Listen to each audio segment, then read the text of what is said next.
open session? Yes, sir. Okay.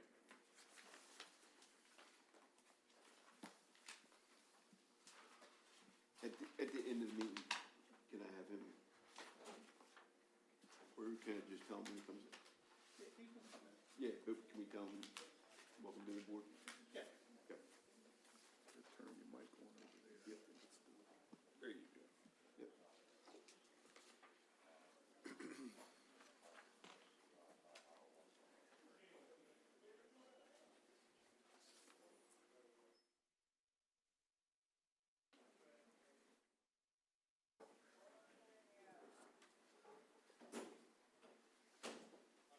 How is everybody? All right. Good, how are you? Excuse me, there's a side here. How'd you not get, how'd you not get rained on? Oh, perfect. Do we need your name? Okay, that's fine. Okay.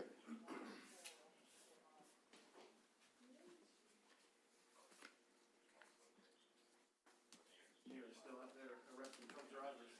Oh, really? You got her motivated. Yeah. Oh, good. She's had several since, Is that since you right? were over there. Yeah, she's done a good job.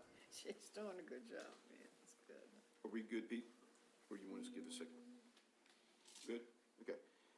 Moving on, did everybody get a copy of the minutes from last month?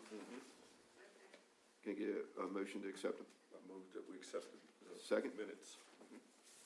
Second motion. All those in favor? Aye.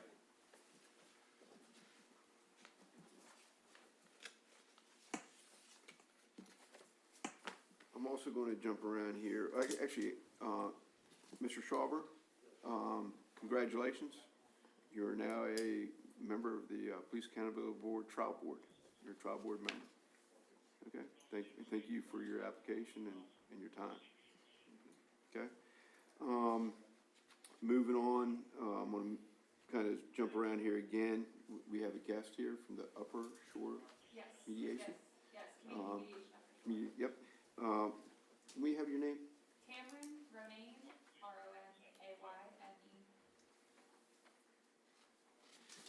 And I hear you want to give a presentation? Yes. Yep. Floor is yours. All right, thank you. Where would you like me Why to don't you be? just take a seat at Yeah. the table? Sure. Harry, you guys can all come up. Thank you very much. Mr. Sutton, Thank you. thank you. Thanks for coming.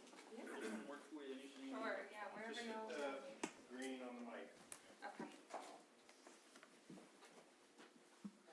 All right. Well, thank you all for your time. So my name is Cameron. I'm the Executive Director of Community Mediation Upper Shore. We're located right here on Cross Street in Chestertown. So we serve the community providing completely free mediation services in a variety of situations. So, and we have received referrals for mediation even from law enforcement. So neighbors who are frequently calling the police on each other about things like noise complaints, or they're parking 2 inches in front of my driveway, or what have you, they can use mediation to address those conflicts with each other. We also have family members using mediation, if that is co-parents around things like custody and visitation. We have coworkers using mediation. We have students using mediation. And at all intensity levels of conflict. So there can be students who got into a fist fight at school. They can use mediation before they return to school so they can make a plan about how to share space with each other. And so we serve both Kent and Queen Anne's counties. And we want to make sure that everyone in the community not only knows how they can be using mediation, but when they can be referring mediation and how they can be connecting more community members with this free resource. They don't have to have any court involvement or legal or criminal involvement to be able to access mediation. So if you are fed up with where your significant other is putting the Tupperware in the cabinet, you can use mediation. If you have gotten into a fist fight with your coworker, you can use mediation. We get referrals from so if there were a complaint against an officer and the complainant and the officer both agreed, they could use mediation as an opportunity for resolving that conflict as well. And so we want to make sure that everyone in the community knows about all the different options around mediation and answer any questions anyone has about how to refer something to mediation, or if something that they've seen before could be appropriate for mediation. I want to make sure that everyone has the information they need to be getting the community connected with that resource in whatever arena they see that there's opportunity. And so I do have brochures here for everyone, as well as a sample MOU of what a police complaint mediation MOU looks like for anyone who's curious about that, and I'll send those around now. and answer any questions anyone has about community mediation. I will say we train community members to be mediators. That's part of how we keep the service available free of charge. So every year we train a handful of community members to volunteer and provide professional mediation services at no cost to the participants. All right. And then I'll send half of these around that way if you don't mind passing those. And so our partnership with Kent County Middle School is new. That began in 2024. We have had school-aged participants using mediation since 2019 in Queen Anne's County. And we have been working to make sure that we have the same services available throughout both the counties that we serve. And we do have an MOU with the Queen Anne's County Sheriff's Office around police complaint mediation. And nobody needs to have a formal partnership to be able to access mediation. Any community members who want to use mediation could call the mediation center and say, here's the name and contact information of somebody who I want to mediate with, and we will invite them. With no formal partnership or funding from any agency to make that happen. So we have funding partnerships with the judicial system and with private foundations, and we have private donors who support our work to keep the service free of charge so that people aren't having to pay costs out of pocket or having financial barriers to accessing resolution services, or so that people aren't waiting until conflict has gotten really, really heated and it starts to justify a price tag, right? So we want to make sure that people can be using mediation preventatively and proactively as soon as they realize conflict is happening. And even if they already have gotten into an escalated conflict where they have had a physical altercation or they've gotten into a shouting match or what have you, that they know it's not too late to use mediation. We'll work with any intensity level of conflict. And so I'm curious if there's any questions or if anybody has any moments in time where they have thought maybe mediation could be a fit and maybe I could help you all kind of parse out what that would look like. I'm sorry, I came a little bit late. Where are you located? Welcome. We're right here in Cross Street, right next to Fountain Park. Yes, so we're right across from the courthouse. We're in that white building with the red trim. Yes, so which it's a great location right near the Kent-Queen Anne's line to be able to serve both counties. And so we have mediations right in our office. We also use community spaces to host mediations, so churches, public libraries. We're not limited to office hours, so if there are folks who can't mediate but 6 p.m. on Saturdays, we'll mediate at 6 p.m. on a Saturday.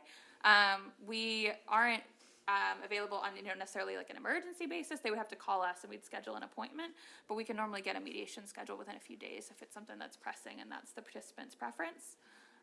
And that's part of training community members to be volunteer mediators, builds our capacity to provide mediation quickly and promptly and at a variety of times and locations convenient to community members, so long as they're neutral locations. Yes, my name is Johnny Jones, and you look familiar. Is that right? I'm sure, but I'm the HOA president for Coventry Farms 2 Okay. Association, and we invited, I believe her name was Penny. Yes, Yeah, yes. Penny came to speak, the mayor, about resolving disputes, particularly between Yes. neighbors. And so I'm a firm believer in mediation, because I've Yeah. done quite a few in the past. But how would your services, I'm not sure, I'd open up the rest of the board. How would we go about submitting a mediation complaint if that? Yeah, for police complaint mediation? If a civilian has a problem with an officer, files a complaint. Absolutely. Would we contact you? I know what I used to do was send the information to your office, and then you would contact them to see if they're willing to mediate. And if they're not willing to mediate, then I guess it just moves forward. Yes, exactly. So it's always a voluntary service. So there is, I believe it is Comar 120411, cites the different types of complaints that would be eligible to be considered for mediation. And so the way that I've seen that happening around the state is that the typical process for receiving complaints screens for if it's eligible for the possibility of mediation based on which codes of that they see there. And then if it were possible for it to go to mediation, they would get the participants connected with us, sharing their contact information with us. We would reach out to them, explain mediation, explain the opportunity to them, and both the complainant and the officer would be able to decide if they wanted to participate in mediation. And if they did decide that they were open to participating in mediation and they went through the mediation process, they would then be able to report to the mediator if they believe that the situation was fully resolved or not. If they came to an impasse where there was not full resolution, it would go back to the typical process for police complaints. So could a referral be submitted by the chief of police or the sheriff? Yeah, we could absolutely work with you all to make what that referral pipeline looked like to meet the needs of the community. Absolutely. Okay. It looks to me like if someone comes to you regarding a police matter, Yes. you will file a report with the Police Accountability Board. Yes, so we would be transparent about if they mediated and if there was a resolution from that mediation. We wouldn't share any specifics of the privacy, the confidentiality of their conversation. And any written signed agreements would generally not be considered Is confidential. that also submitted to the police agency that was involved? It could be. We would have to work with developing an MOU that was customized for Kent County and how we wanted to see that happen. So we would certainly be open to that. Any other questions? Thank you so much. for Yes, thank you. providing this information. And Absolutely. Thank you all for your time, and I hope you all can be telling people about mediation just in your day-to-day roles as well. Absolutely. I actually, sorry, Barry, I did have one question. You said you already have this in place with Queen Anne's? Yes, Have recently. you had any cases? Not yet. Okay. all right, Yes. Because I was just curious to see how those work out. Yeah, absolutely. Okay. So we are part of Community Mediation Maryland, which is a statewide nonprofit. I believe there's 15 centers serving, so 15 counties covered. And through that, there is police complaint mediation happening around the state. We've yet to see it in our Kent Queen Anne's partnership, so this is a new endeavor to make sure that we are bringing all of the resources that are available statewide to our local counties. I also have a statewide role with mediation as well. Yes. Thank you very much, and nice job. Yes, With thank that you. said, the Yes. sheriff's question spurred one for me, and when you said that you have a statewide role. Yes. Do you have any examples of cases that have had successful, not specific, but Yes. what complaints would, I know that I think it's an A or a B violation in the disciplinary matrix, but have you seen success in? Yes, so a lot of times, right, one of the goals here is to repair relationships and build relationships with the community and law enforcement and to have a sense of trust there. And so something that we've seen is sometimes there's even a misunderstanding about what happens with evidence. My phone was in that person's car, I wasn't even involved, and now my phone's been missing for weeks and weeks and weeks, and I filed a complaint. And so sometimes it's even just navigating the building understanding and breaking down jargon of just here's the truth of exactly what's happening and where we are in the process, and here's the phone number of who you need to call. And people have, mediation happens in 5 steps, the 5th step being writing up an agreement. Sometimes people don't even need a written agreement. They get to apologize and shake hands and get understanding about something that they were completely in the dark about before. And then, right, and instead of having this stewing resentment for this officer who they might not even really have had an interaction with, they're just the person who's catching the blame for the phone being in evidence for weeks and weeks and weeks. And so by the end of that, they get to realize that this is a human being doing their job, right? And have some empathy, the shared both directions on the table. So it can be something that is not very high intensity, but it's contributing to their perception of law enforcement, yeah. Okay, good, thank you. And sorry, my understanding is that you do mediations via Zoom. Most of the time they're in person. So if it is impossible for mediation to happen in person, we want it to be accessible and we can make Zoom happen.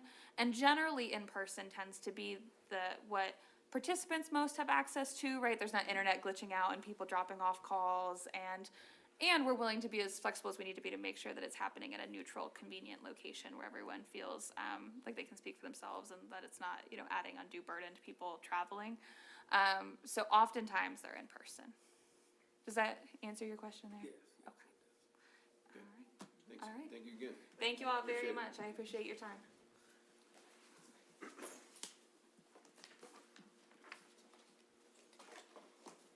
Okay, thank you so much. I'm gonna fly through these next couple topics just real quick. Yes, I'm happy to Get right into it. Thank you. I have information from the State Attorney General's office who issued an opinion about mediation. You know that's an option, right? Like an officer. Yep. And it's not good. His opinion was, basically in a nutshell, say the officer chooses mediation and goes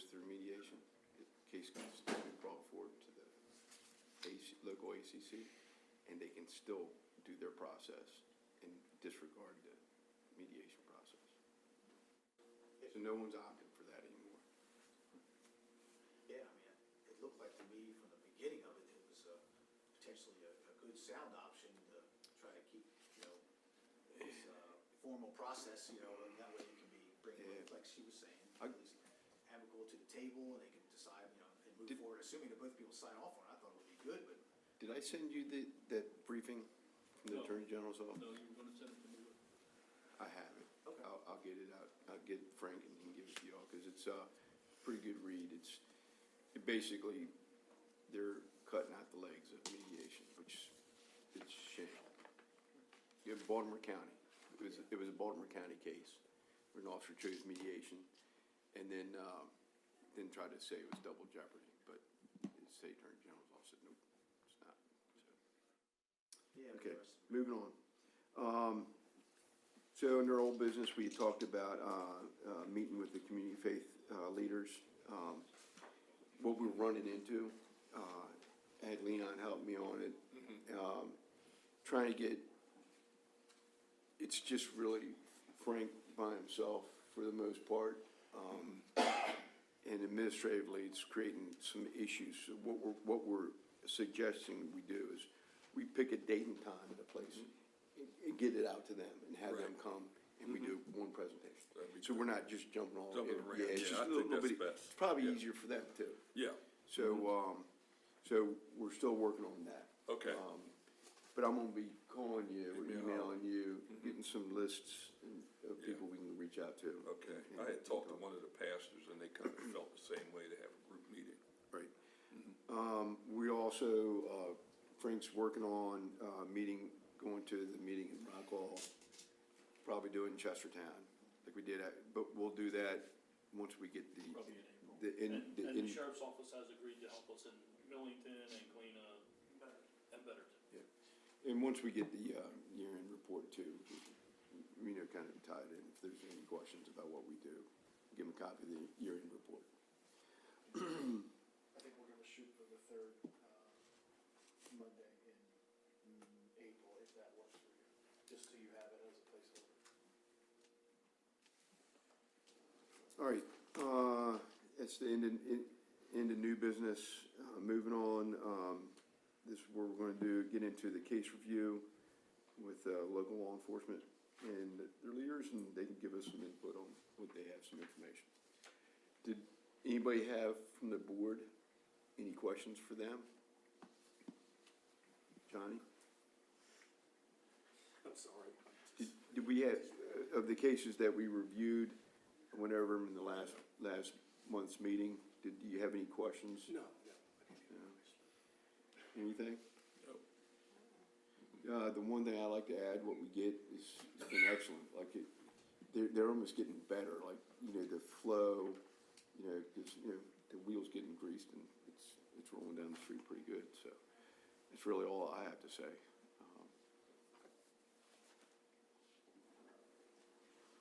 We appreciate the feedback, but with all due respect, we hope not to send you any this year. Yeah. But That would be nice. Something, if you could do me a favor, we gotta update the complaint procedure online.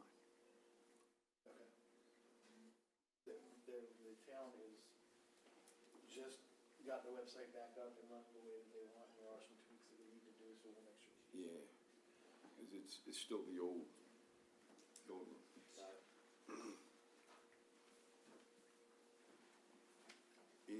Anything? No, sir. Yeah? I'm still Hope you the get- lucky one. Hope you get the brown water thing straight. I'm concerned about brown water, not police business. It's Well, unbelievable. People complaining about their linens getting, Yeah, they show up with a bag of wet linens at the park window. What are you gonna do about these? Nothing. Not a police matter. I'll make sure I get Frank that ruling from the State Attorney General's office, because it's basically just saying that they can still choose mediation, but it doesn't matter. That there's still gonna be, if the local ACC wants to hear the case, and still do their recommendations. So it's created a problem. And I haven't heard anybody complain about it yet, but that's the other thing. I don't think anybody knows about it. Well, with that said, though, would that be a disposition that the ACC could hand down? I mean, if let's just say we send it directly, a normal flow, and it goes to the ACC, and they look at it and they say, maybe they think that mediation, if it's agreeable to both parties, would be an option. Is that okay there? I don't know. I don't know. I was talking to, well, there was an attorney who's saying basically there's nobody that would ever want mediation now. And that makes sense. I just wanted to throw it out as a devil's advocate to say, okay, Yeah. we go through the process and this is how we're gonna resolve it instead of some other kind of, Yeah. punitive action. Because there's some issues about when it goes to mediation, there were some things about privacy, et cetera, that you lose. As I say, she even kind of mentioned Yeah. some of the things And- that they can't share. Right. And so I get you the ruling, and Yeah. pretty lengthy too. Yeah, It's like and 25 it pages. sounds like it's just not a viable option in either direction, so. Right. Got it. All right. Well, thank you guys for coming. Of course. Anybody have any public comments or announcements? Anybody? All right. Our next scheduled meeting is April the 2nd. Again, motion to adjourn. Motion to adjourn. Second. All those in favor? Aye. Meeting's closed at 3:25 PM.